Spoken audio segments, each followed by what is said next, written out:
One thing about David Stern, you got to give him credit for his unmitigated gall and his hypocrisy. You know, at the end of the day, uh, David Stern was a flat out hypocrite. I'm so serious, but nevertheless, that's another video for another day. But let me get to the thick of things. Now, in case you guys don't know, everybody knows when Michael Jordan was a rookie, he was the first athlete in NBA basketball history to get his own signature shoe by Nike, which was unheard of at the time. But nevertheless, the Air Jordan 1 basically was banned by David Stern because of the color scheme, where they didn't want you wearing all three of the color schemes of the uniform on one shoe. Basically, the shoe didn't have enough white on it, and basically the white had to be the dominant color on the basketball sneaker. Hint, hint. Hint, hint. Hilarious. But nevertheless, as you guys all know, the NBA, David the Dictator, basically told Nike and the Chicago Bulls and Michael Jordan himself that basically Michael Jordan would be fined $5,000 every time he wore that shoe. Now, keep in mind, some of y'all are going, $5,000? That ain't nothing compared to what these, well, you have to remember, this is 1984, 85. So back then, athletes wasn't making what they were making now. So that was a pretty penny back then. That would amount to a pretty penny back then. But now that wouldn't be nothing.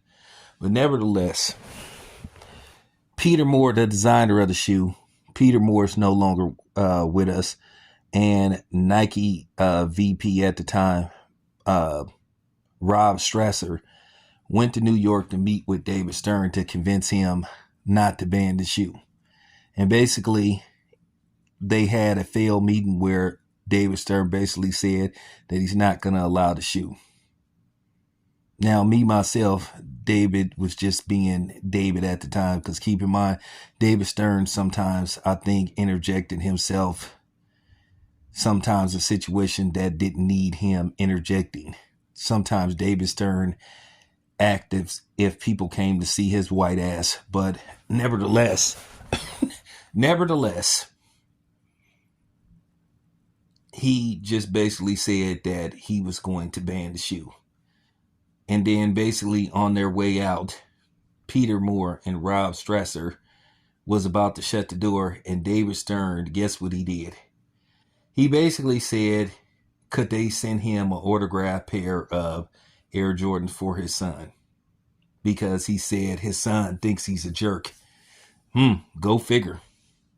Now that take nerve for you to ban a shoe and then ask for a pair, not only a pair of autographed, an autographed pair of shoes for your son. I would have told David Stern to kiss my ass and gave him the finger.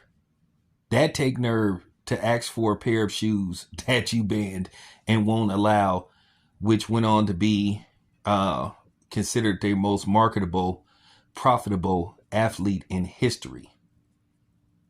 Go figure. But nevertheless, that was just, that took nerve. That took nerve to ask for a pair of shoes that you said that, you know, your premier athlete at the time, your game-changing athlete, who basically pretty much turned a $1 million entity into a $1 billion entity, that he couldn't wear the shoe. But he was able to wear the shoe because Nike agreed to pay the fine on his behalf, because they believed so much in the shoe and in Michael Jordan. So there you have it. This your boy Town Biz, and I'm out.